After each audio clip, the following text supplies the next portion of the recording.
I'd just like to acknowledge that we're meeting on the traditional lands of the Ghana people and respect and pay respects to their leaders, past, present, and emerging. A bit more housekeeping. We've got the toilets out of the front door, second right, and the emergency exit is to your first right, past the elevators, down 12 flights of stairs, and we adjourn on the southwestern lawns there in case of emergency. All right, that's that done. Cool. So welcome to the Adelaide Microsoft IT Pro Community Meetup for August 2024. We're your hosts. I'm Andrew O. Young. I'm Adam Fowler. And that didn't come up by itself. Next month? Oh, so close. So close. You get the timing right next month. Yep.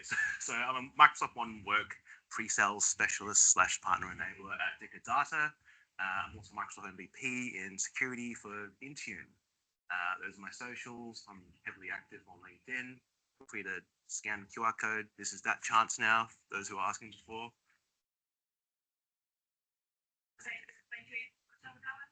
No, that's after me presenting at Mercedes College in 2018, anyway. Yeah, well, I'd like to think that. If you squint. Yeah. All right. Oh, you better extras. Yes, yes. So Adam Fowler, similar. I've got used to be a Microsoft MVP, so I've got the alumni badge now. I lost it due to working at Microsoft for a little while, but now I'm at CyberCX as a principal solutions consultant. What? You know me, good. All right, we'll talk after.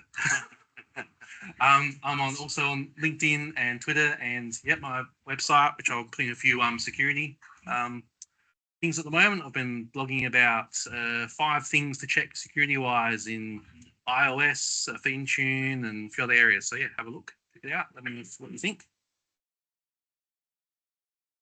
Of course, thanks to our sponsors. So Microsoft for the venue, Systemic IT consultant for the Meetup group, Digger for the swag, and myself for the refreshments when they come. Yeah, if they come sometimes. What cool swag have you got today? So we've got coffee cup, a wooden plane, aviators, a bottle, and a wireless charger. Yeah. So make sure you. Are you doing anything to give them away, or is it just like? Well, it depends. I mean, our guest speaker can hang. All right. Good questions. Yeah, good questions from the speaker. At the end. Okay, just compliments to the speaker. They'll get you something. Obviously, the plane and the aviators, the whole co-pilot theme. Oh yeah. Yeah. It took me a moment as well to go. Oh, why are the sunglasses and plane? Oh, it's weird standing on that side, and I don't normally stand on this side. All right. So last week there was the Digital Workplace Conference for Australia. Good energy, great opportunity for learning and connecting with people new and old. So Daniel Brown and myself went and presented. If you're interested, Daniel will be doing a repeat of his session tomorrow at the Copilot user group, and I'll probably do mine next month here for the Adelaide IT Pro user group. So stay tuned. Okay, so what's new? We'll cover Intune. So we can now ask Copilot for security and the embedded experience in Intune for help on creating KQL or custard query language prompts for device querying. This is handy in things like Defender or Sentinel.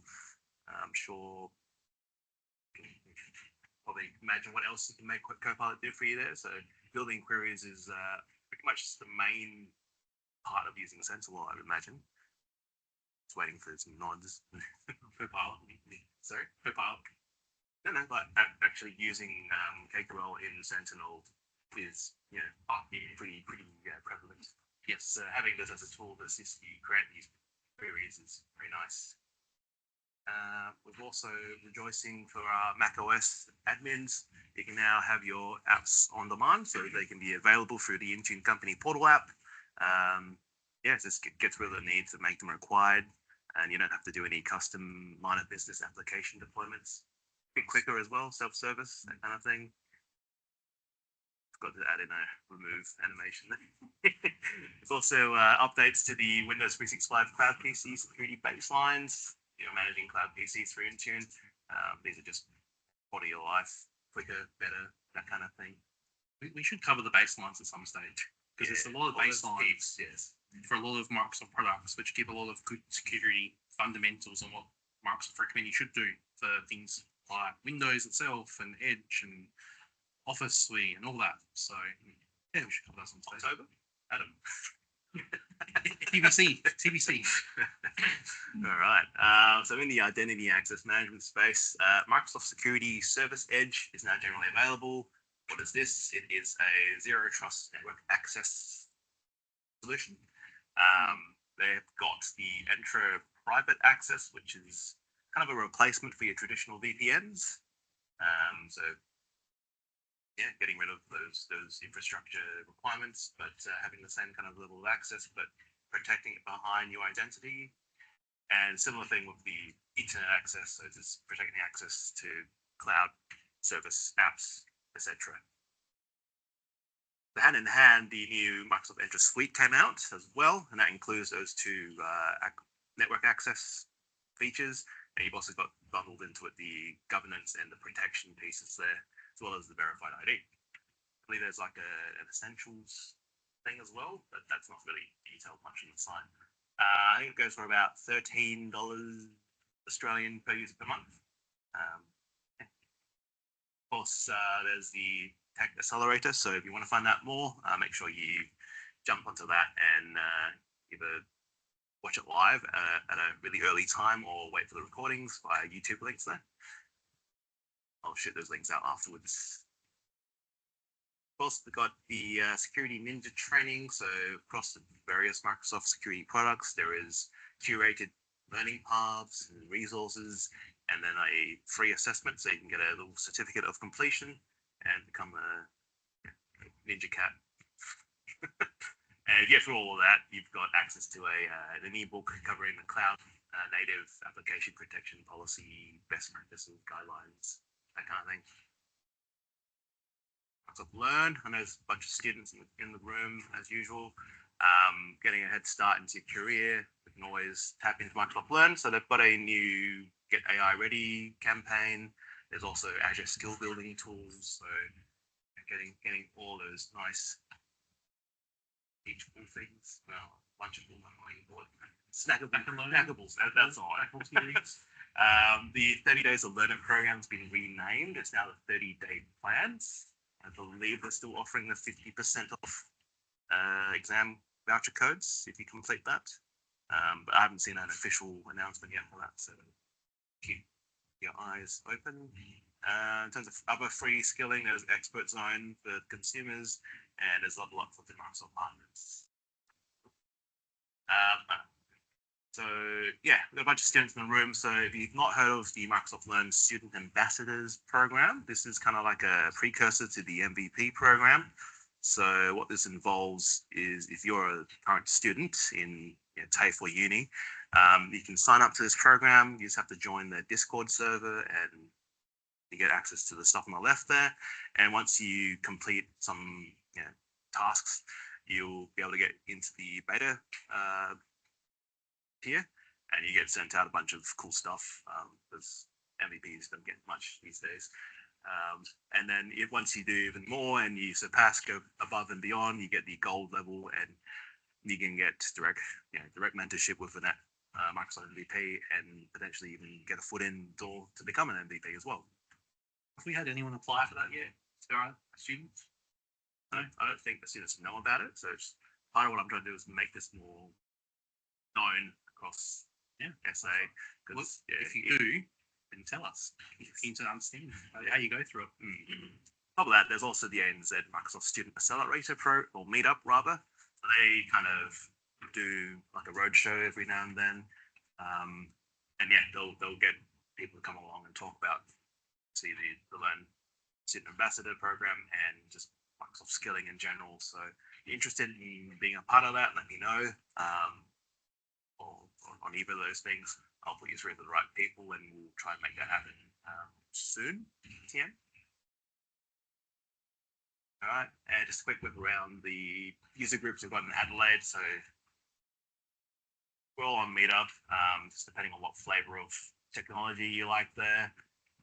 We do have question marks next to security user group. I'm going to look briefly this way and see if anyone's interested. Yeah. Worst case scenario, we just Don't know much about Microsoft. like, worst case, we will run a bit. Shout the word Microsoft. Yeah. All right. And what's coming? I think I just deleted a bunch of stuff. I don't know. There is stuff locally happening. There's a developers Adelaide. Only 3 developers, not 4. There could be more. I think that's in November, potentially. The call for speakers went out. Otherwise, you got the Power Platform Conference and Ignite later in the year in the US.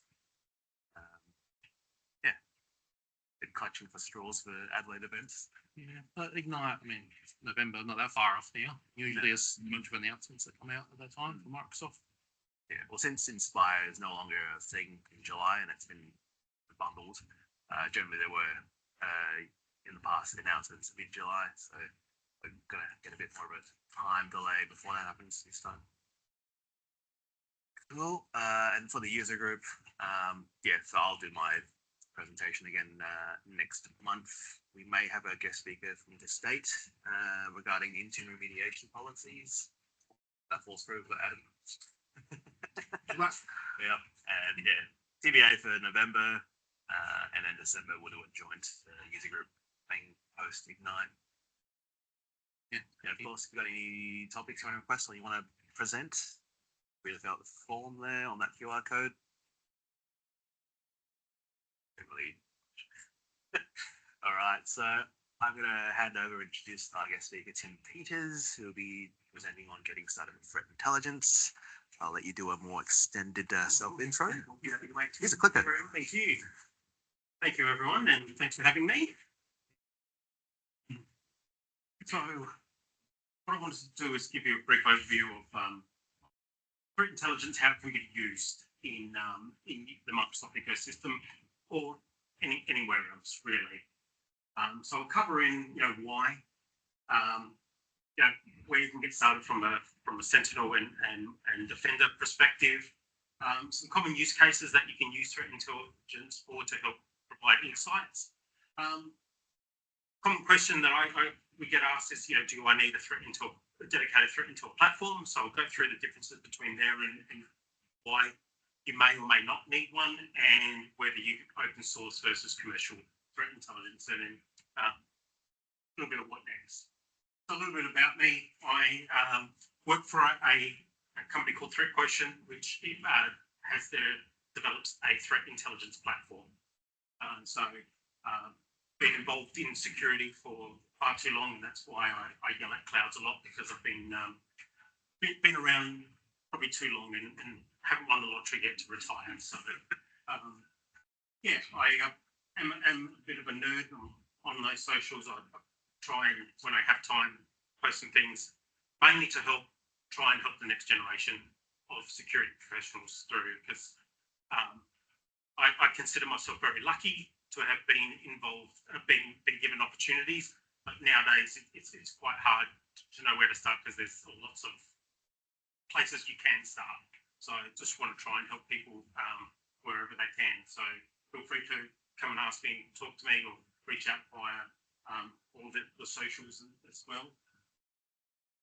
So when we look at threat intelligence, for those who aren't familiar with it, it's about gathering information about a particular group, individual, and what they're doing, understanding their behaviors, and then trying to anticipate what they could be doing next. And so threat intelligence comes in different forms. It can be from open source feeds, so your government entities that share data. ACSC here in Australia have a cyber threat intelligence sharing program where they share data. You've got other government entities across the globe, like CISA in the US. But then you've got other ones like MITRE. If you're familiar with the MITRE framework, where they provide a lot of insight into the technical tactics and techniques that an adversary would use. But then there's also commercial threat intelligence, where you pay for a service to something like a Mandiant, which is now part of Google, where they have security researchers. They sit behind a computer, participate in groups and chats with other threat actors, and get insights about what's happening there, what could be happening, who they're targeting, and so forth. And they build reports and share that information with organisations. That can vary. It can vary in cost. Can be quite affordable, all the way up to extremely expensive, depending on the type of data that you want. And that covers things, not only from cyber threat intelligence side of things, but also geopolitical, social intelligence as well. Disinformation campaigns that are occurring. So that could be relevant to you. So when you're thinking of threat intelligence, you've got to think about what is going to be relevant to my organisation that I'm trying to protect. And then there's internal intelligence. So this could be something that is crafted specifically for your organisation because you have some intellectual property that an adversary may want to get, or it's just seeing specific phishing campaigns that haven't been exercised. They're testing on perhaps your organisation to then do a wider campaign across there. And so the intelligence that you gather from internal can be very, very helpful to understanding what a threat actor is actually doing. And so, that I feel is the most important level of threat intelligence that you can get, is the one that is very specific and to you. You may have get a malware sample, you detonate that in a sandbox, and those reports that you get back, you can help you understand what is actually happening, what are they actually doing, what are they trying to do, and then you can potentially share that with other entities, other subsidiaries of your business or other peers, and so forth. So why do we want to use it? There's a lot of good technology out there that blocks and prevents attacks from occurring, but what we want to be able to use the threat intelligence for is to complement that for things that they potentially may miss. So, for example, here, this is what's called the pyramid of pain. If those who are not familiar with it, it's really about taking the loads of data, the volume of data that comes in from threat intelligence, and working out where it needs to go. So you've got hash values, IP addresses, domain names. They're all quite trivial, quite ubiquitous. You can get plenty of those out there, whether you get it from a commercial source, open source, or even things like Twitter or X, as you young kids call it. So you're bringing in all that volumes of data, and it could be millions and millions of indicators. And so what you want to try and do is automate that process here, where you're not having to worry about that. You're creating scoring algorithms that are relevant to your business, that are then pushed out to your particular downstream security tools, like you're seeing your EDR, XDR toolsets, your firewalls, web proxies, and so forth. Where you want to be focusing on from a threat intel is the behaviors. Where it's going to really matter. What are the behaviors that an actor is doing? What are the campaigns that you can start to track them, and you can see some of the tools that they're using, some of the tactics and techniques, and then you can start to track those and say, over a period of time, you've seen the threat actor start in, say, the US, and then pivoted to utilizing these particular techniques. They've moved across to Europe, now they're coming into Southeast Asia, and now we're starting to see them here in Australia as well. So you can track that and try and stay ahead. The real trick with threat intel is trying to predict what the next steps will be. You're almost being that weather forecaster to say what will be next from there. So you want intel that's going to provide value. You want context. As the saying, context is everything. If it's coming in halfway through a conversation, you want to get the context of the conversation before you start offering an opinion, because it could be different to what the actual context of that conversation was. So same goes for threat intelligence. Techniques, tactics, techniques, and procedures. So that's what an adversary would generally use. So that's a MITRE term that is used to define what they would do. So, for example, a user enumeration would be a technique.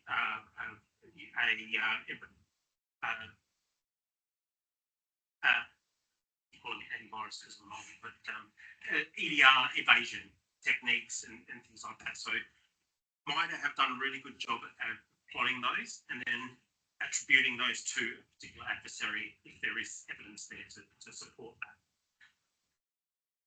And it's really, really tough to understand what an adversary would do because they can change. So this is tough to explain. Yeah, and that's where you want to spend your time. So a lot of the customers that we have in the organisation I work for have dedicated teams. They have malware engineers, reverse engineering malware. They've got multiple people looking at these things and tracking behaviour about what an adversary might be doing.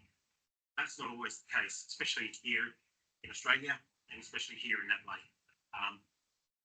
As I heard, there's people that wear many, many hats, and I've been in that position where you have to wear many hats because you're the only person or one of 3 or 4 people. So that's where automation becomes very, very key because you still get value out of threat intelligence.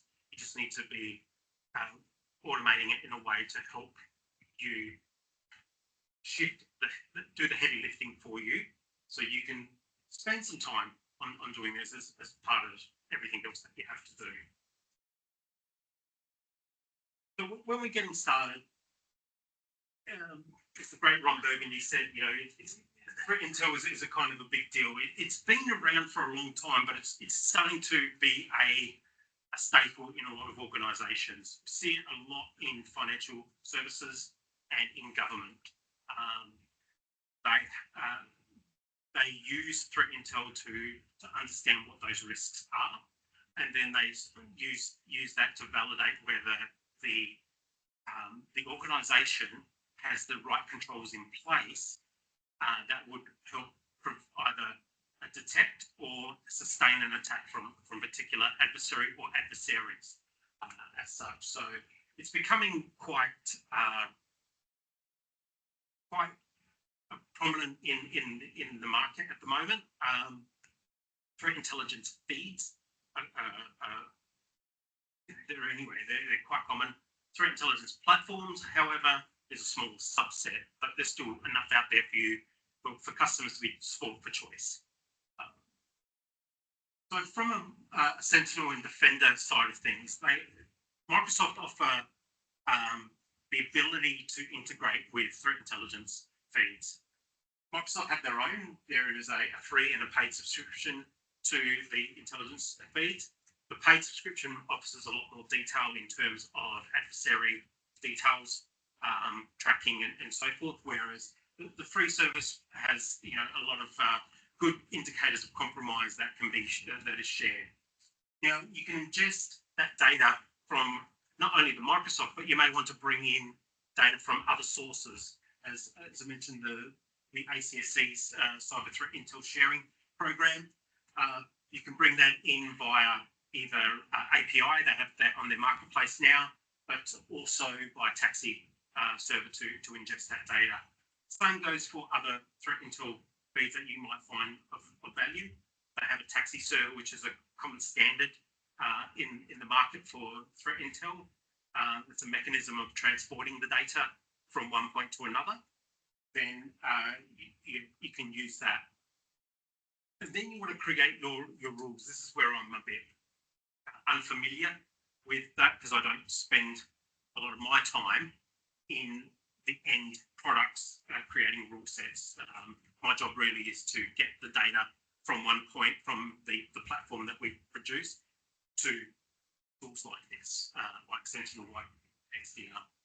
But it can be really helpful because the way that the reason being is that if something, if there's a campaign that is specific to your organisation or is maybe in this region that that may not have been widespread, and you've got that intel, you can create rules to automatically block or detect and create an alert for that. And so getting visibility is really important. Security is all about visibility about what's going on.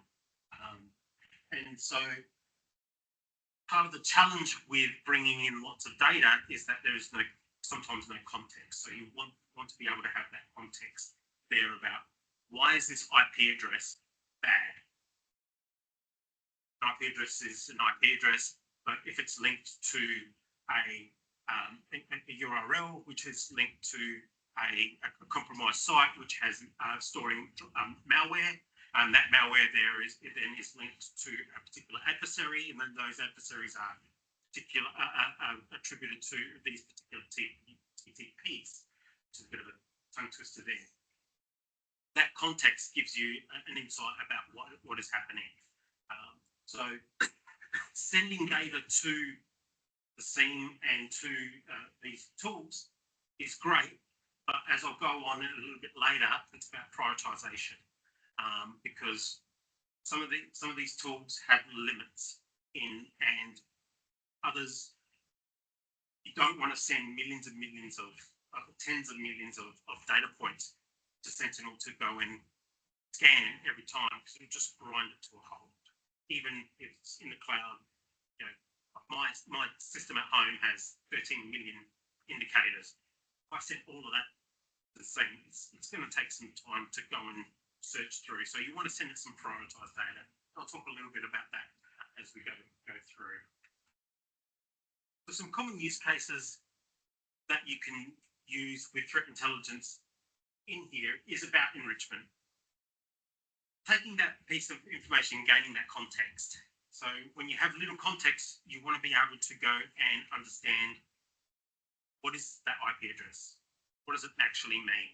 And so there are certain tools that you can use, that you can integrate with to be able to enrich that data. And there's services like, if you're familiar with Virus Total, that will give you, an understanding, is this bad? This many scanners says it was, and so that in a simplistic state. So you want to be able to enrich that data with tools like that to give you that certain context. But as I mentioned before, when you have the free service, you're limited on the number of API queries that you can use. So you want to be sure that what you're sending is important to you and relevant to you and your organization. Because one, if you send everything, you're just going to burn through your API. It's going to cost you either money, or it's going to have to wait to resets, and it could be a 24-hour reset period, or it could be a week, or you get a certain amount per month. So depending on what they offer. Alerting, again, visibility, you want to be alerted when something happens. And so especially for SOC analysts, they want to know when something has been triggered. And where has that come from? What was the original source of that? So there is, when something has been detected that is potentially malicious because it's come from some threat intel, where did it come from? Did it come from Microsoft? Did it come from Mandiant or Malpedia, which is an open source intel provider? You want to know so you can gain context about what is going on. And then detection and enforcement. So this is where you can use the intel to say, here is a bunch of hashes that we know are bad. We'll go and send that to Defender. So if we see that on the endpoint, it blocks it automatically. And that's that's great, because that's what the tool's designed to do. However, a lot of the tools like the EDR, XDR tools have limits, 10,000, 15,000 objects, and that can fill up quite quickly. So you want to be, again, going back to this prioritization of that data set, because what you don't want to happen, and I've seen this happen many, many times, is that they've filled the bucket and then they're trying to put more into that bucket, and the stuff that they're trying to put into the bucket that's full is the good stuff, but the rest of it is all, not junk, but it's not relevant to them. So as an example, if you're a financial services organisation, you may not want to have data relating to industrial control systems because it's not relevant to you.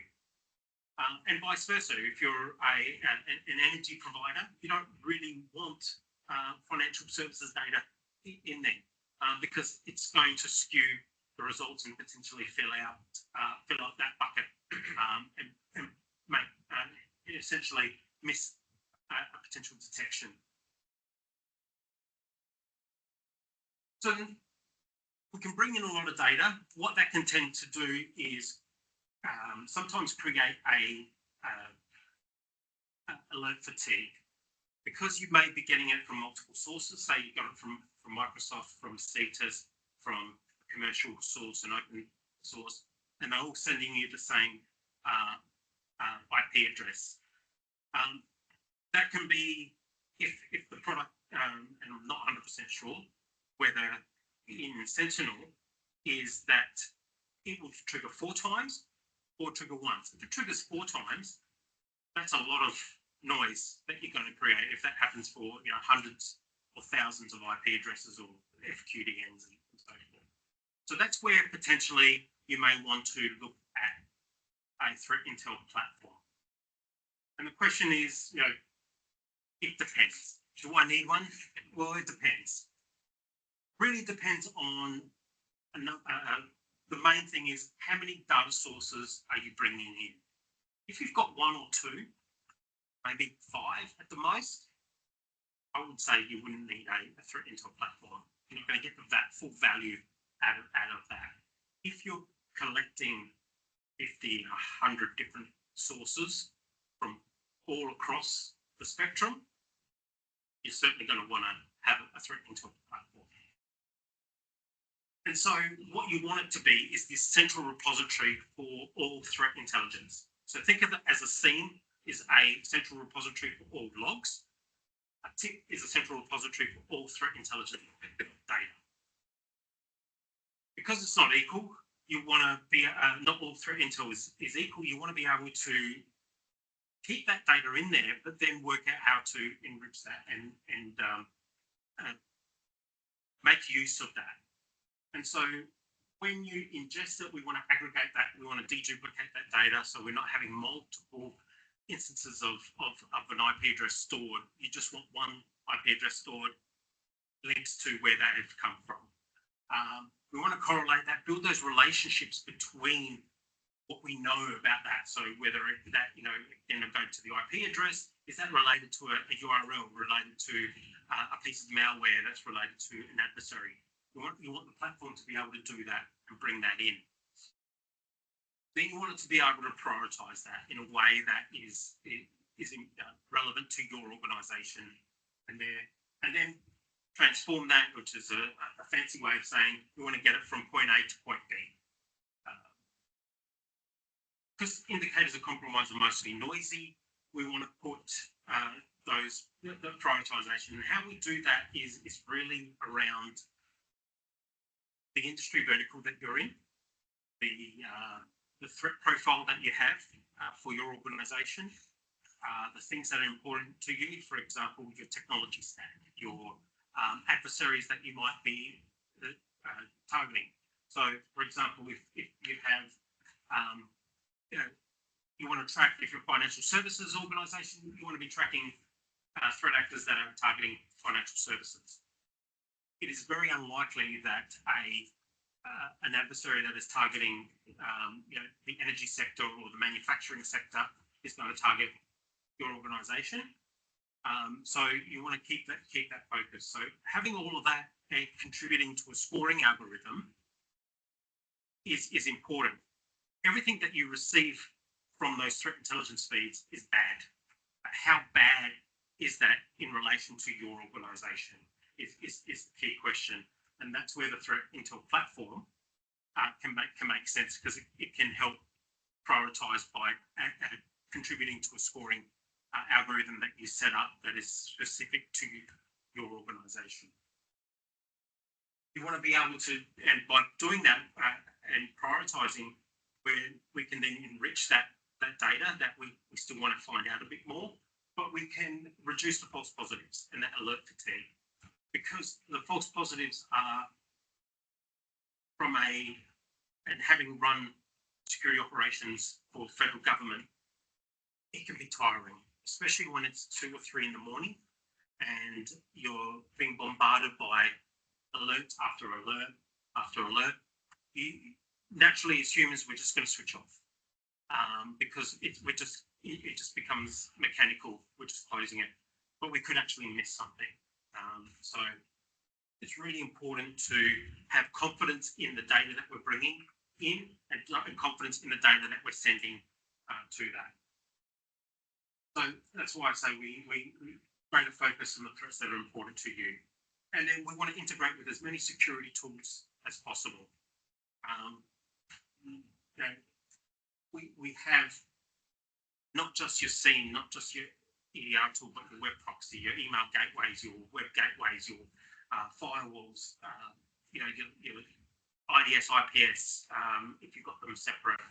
All of those things that sit in line with traffic that can accept threat intel data can benefit from that there. And again, a lot of this is just repeat from the previous, but it's about that prioritization.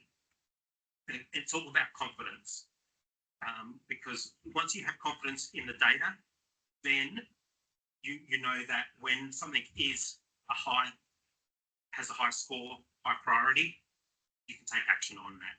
And one of the biggest things about threat intel is making it actionable. You need to do something with it. Otherwise, if it's just sitting there collecting dust or it just becomes that shelf where if you're not taking advantage or using that. Some of the other use cases that a tip can provide is about vulnerability prioritization. For those who are involved with having to go and patch things or have been involved, it can be a daunting task because what do you patch first? And so with a threat intel platform, what you can do is take the data that the intelligence is providing, might be a particular vulnerability, but is there an exploit available? Is a threat actor actually using it? Is there any campaigns or events that have been reported on? If there isn't an exploit, it's still a risk, but it may not be an urgent thing that you have to go and patch straight away, or today at least, because there's no exploit available. Tomorrow there might be, so then you can readdress that the next day. So you'll be able to monitor that. But you've got all of this data coming in, thousands of vulnerabilities are published. What do you do? So you take your data that you've gathered, you then go and query your vulnerability management tools and say which of my assets internally are vulnerable and I need to act upon. That will then send a report to say these are the assets that are vulnerable. You can then go and determine, this is a test server, it doesn't have internet access. We don't have to worry about that. But this one here, even though it's a low risk score or that, it's actually actively being exploited. It's internet facing, it's business critical. We need to catch this right away.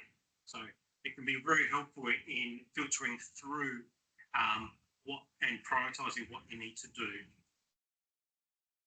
Mapping the tactics, techniques, and procedures to courses of action.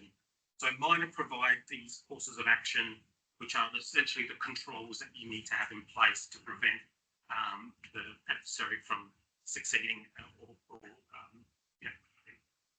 achieving the mission.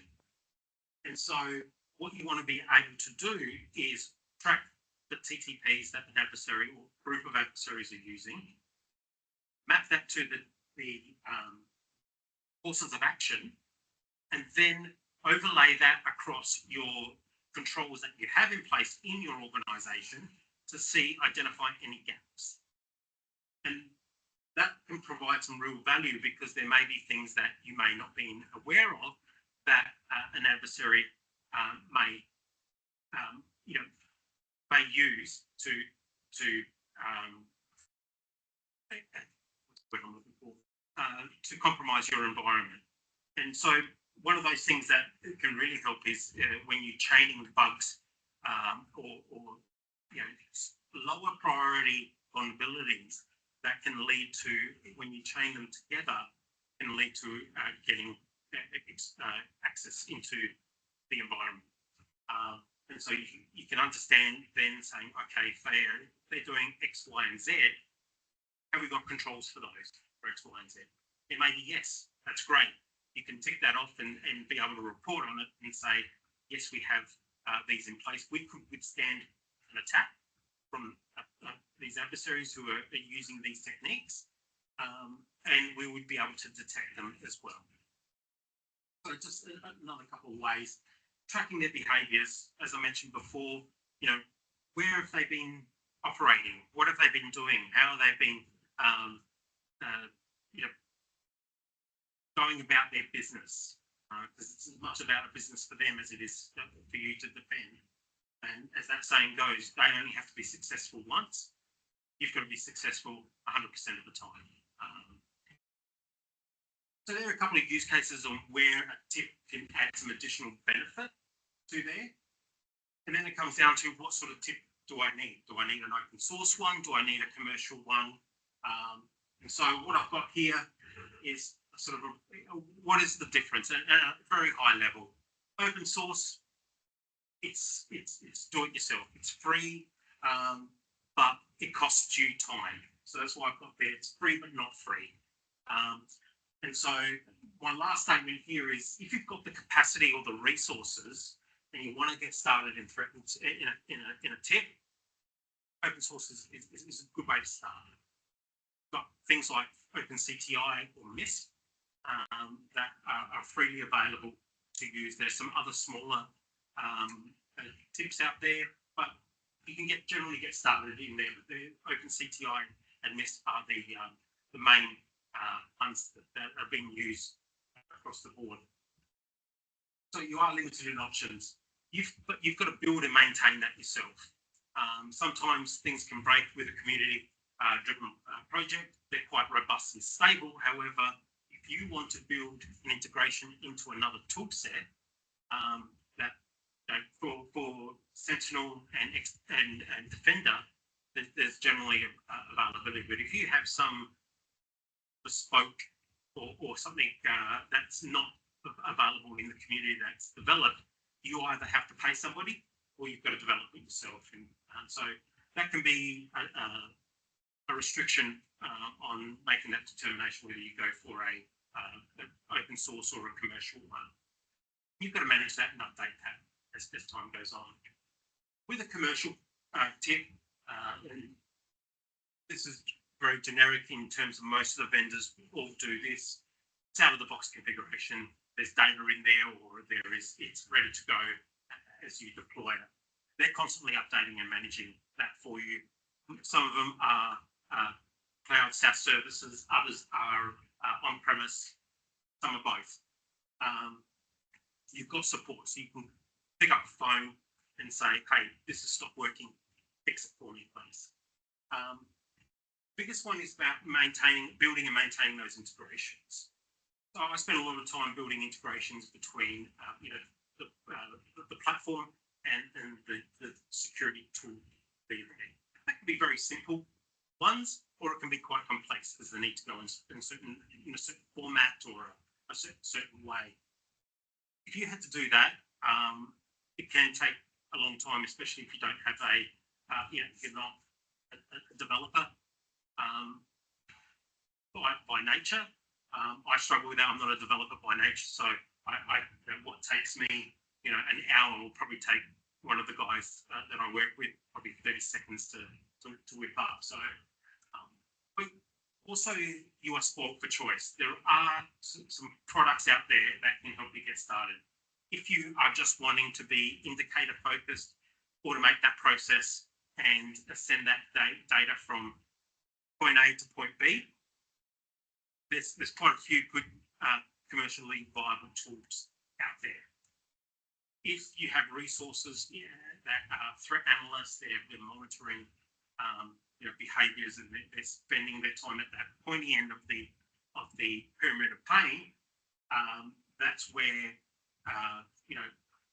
there's only a few vendors in that space where they provide a lot of investigation type tool sets. They provide reporting capabilities, and so forth. So depending on where you are in your journey, will depend on if you're going to go down the choice of a commercial threat intel platform, then you've got some options there for you. But it's not free. Some of them are quite reasonably priced. Others are quite expensive, in my opinion, for what they are. So it all depends. A large organisation, that has 30,000 employees may think that $150,000 for a tip is okay, whereas a small organisation that has 200 or 300 people, $150,000 a year is it's a big chunk of their budget. So you wouldn't want to, you wouldn't be wanting to go down that path. You'd be looking at something a little bit more in line with what you can afford. But again, sport choice.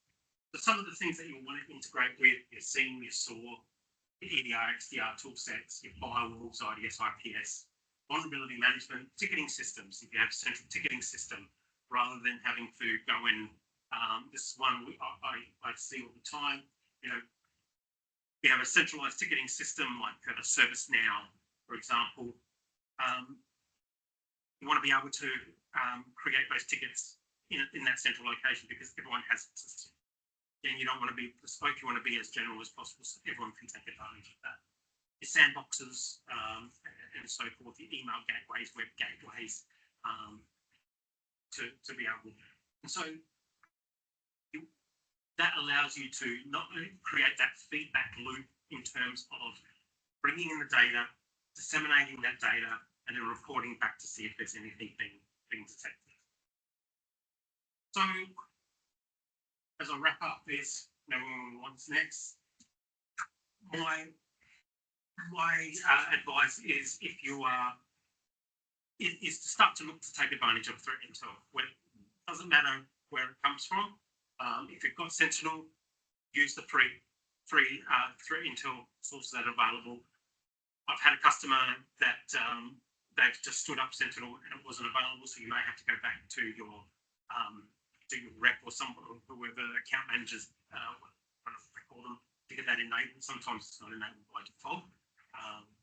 But that can then move to gaining those insights from threat intelligence. With that, any questions? Yes. Has there been any consolidation in the tip market? So people buying up others to make the product better. I mean, how's that looking? Yeah, so from a tip market, what I'm seeing is that you have a lot of the SIEM vendors trying to buy or buying tips, and then you've got tip vendors trying to create SIEMs and SOARs, and so there's this convergence there. We saw that with Splunk. They bought a product called TrueStaff, and they've integrated that into their platform. We've seen another product called Anomaly, where they are a tip, but they have now started to pivot into SIEM and so forth. It's a matter of time before you see things like Microsoft released, Google going to release one. So those big players are looking at what tips are out there, what they can buy, what they can build themselves, and go from there. Certainly there is that. Again, we've seen that, like the accordion, we've seen them grow out, yes, and then they're coming back in. Yes.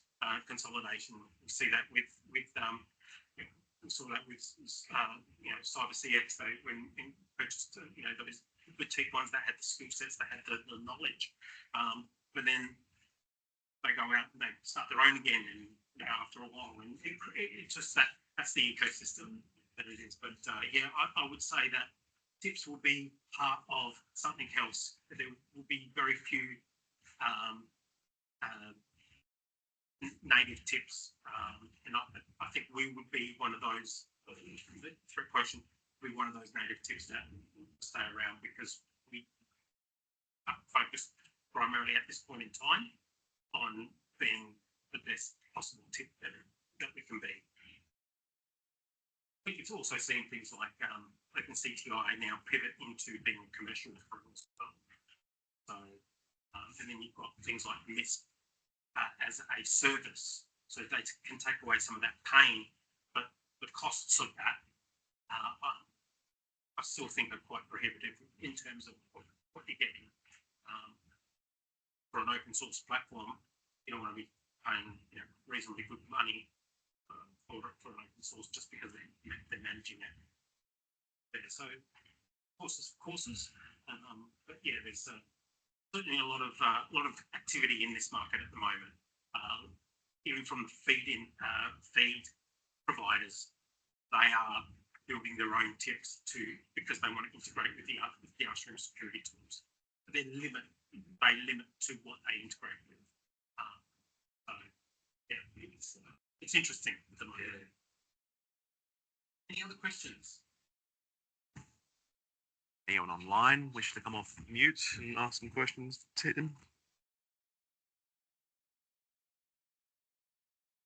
Oh, put everyone to sleep. That's okay. No worries. So thank you. I really appreciate you letting me stand here and talk about threat intel. If you have any questions, please don't hesitate to reach out. I do have some videos up on YouTube under the CTI user group, which put together. I'm hoping soon I'll be able to start that up again and create some more videos. These are just use cases on there. It's a QR code there, but go to the CTI user group on YouTube to be able to. How could we get into the dark web? Oh, so getting into the dark web. Yes. So there's well, it depends on what you're doing in the dark web. But if you are just, if it's curiosity, you can, one of the ways is you use a what's called a Tor browser, and then finding the right sites to go to. If you're going to the sites that are, dodgy in itself, they're selling, online marketplaces, or whether they be, illegal items or ransomware as a service type of things, or phishing as a service, you might raise suspicion. But actually getting in there and having a look around, there's still some useful information out there. Where we're finding that, and I'm not a security researcher, but I do spend a bit of time dabbling in that, is that shifted to a lot of the things like Telegram, Signal, WhatsApp, but also Telegram for their conversations. And trying to get into those is quite difficult sometimes. Some of them are open, they're quite, we're going to go and attack this group.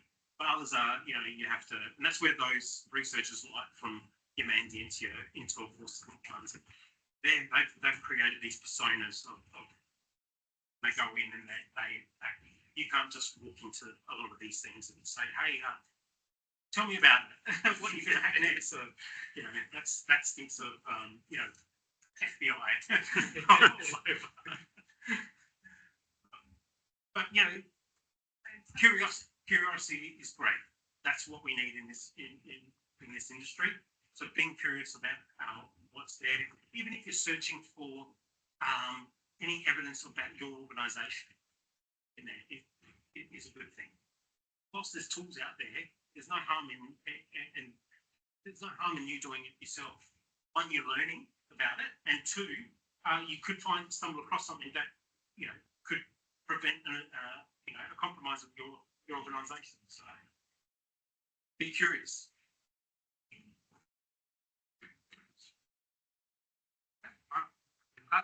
Thank you.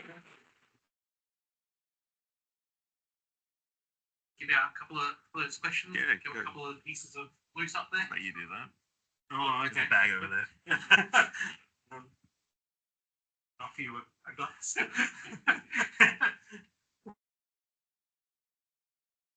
Bring up some. Glass as well. Is that a free for all for everything else, Andrew? Yeah, pretty much. Anything else that's left beyond those two? Help yourselves. Let me know when you'd like me to stop recording. Yeah, yeah. I'm just looking for another slide to show the room. Final slide. Give me this one. I just wanted to show some stats on my hits. Override it. Yeah, cool. Yeah, just on the tail end of Tim's presentation there. I think these are some cheeky slides from Microsoft. But we're seeing just over the last year, like the sheer volume of password attacks has increased tenfold, and over 100 plus new threat actors been identified and tracked by Microsoft. And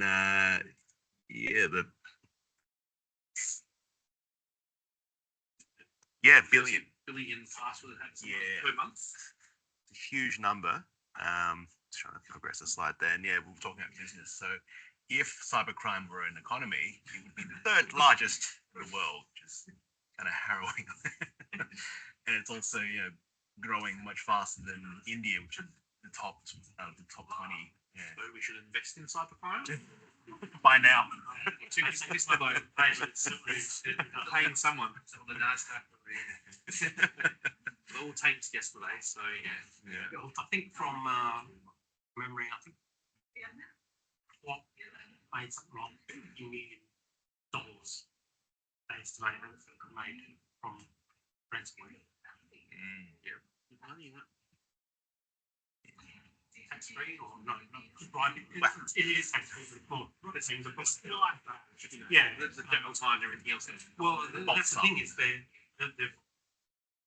getting caught, especially when you're in sort of Eastern Bloc or in countries where you're backed by or protected somewhat by the government. Yeah. It can be a great way to get out of poverty and provide to your family. You got nothing to lose. Everything to gain. And I was, Sorry? sorry?